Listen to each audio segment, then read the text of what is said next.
नमस्कार YouTube family. आज आपण बनवणार आहोत घरी गरम आपल्या घरच्या मसाल्यामध्ये झणझणीत अशी मिसळ पाव। ही बघा मस्तपैकी तरी आलेली आहे आणि खायलाही एकदम चविष्ट लागते।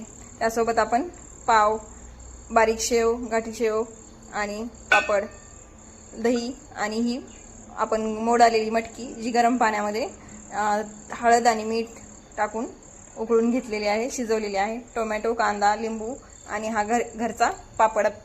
तर अशी छान मिसळ आपण नक्की घरी करून बघा। चला तर रेसिपी बघूया। आज आपण बनवणार आहोत घरगुती सामानामध्येच घरगुती मिसळ। यासाठी आपण सुहानाचा मसाला वापरणार आहोत आणि हा मसाला मी कांदा, टोमॅटो, खोबरं, अद्रक, लसूण टाकून भाजून त्याची बारीक पेस्ट बनवलेली आहे आणि हा घरचा बनवलेला काळा मसाला आणि गरम मसाला आहे। तर बनवूया आज आपण मिसळ बनवूया। यासाठी कढईमध्ये तेल गरम केलेलं आहे, त्याच्यामध्ये आपण जिरे मोहरी टाकूया। तेल गरम झालेलं आहे, आपण हा मसाला त्याच्यात टाकून घेऊया।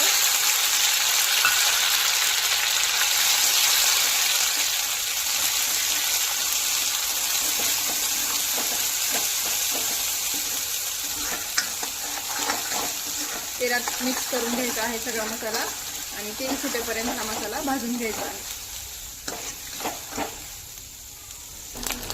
मसाल्याला चांगलं तेल सुटलेलं आहे। आता याच्यामध्ये आपण ड्राय मसाले टाकून घेऊया। त्याच्यासाठी मी घेतला आहे काळा मसाला, गरम मसाला आणि थोडीशी लाल चटणी। घरी बनवलेला हा काळा मसाला आहे।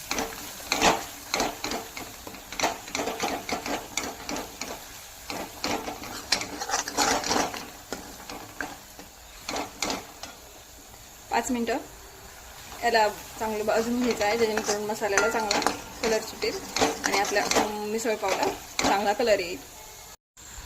मसाला चांगला भाजलेला आहे आणि काळाझर चांगला कलर आलेला आहे गावरान मसाल्याचा। त्याच्यामध्ये आपण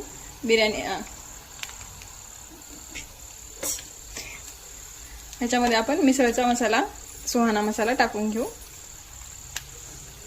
आणि याच्यात गरम पाणी टाकायचं आपल्याला जेवढं गरजेपुरतं। ही आम्ही 4 माणसासाठी बनवत आहोत, तर 1.5 ग्लास पाणी टाकत आहे मी याच्यात।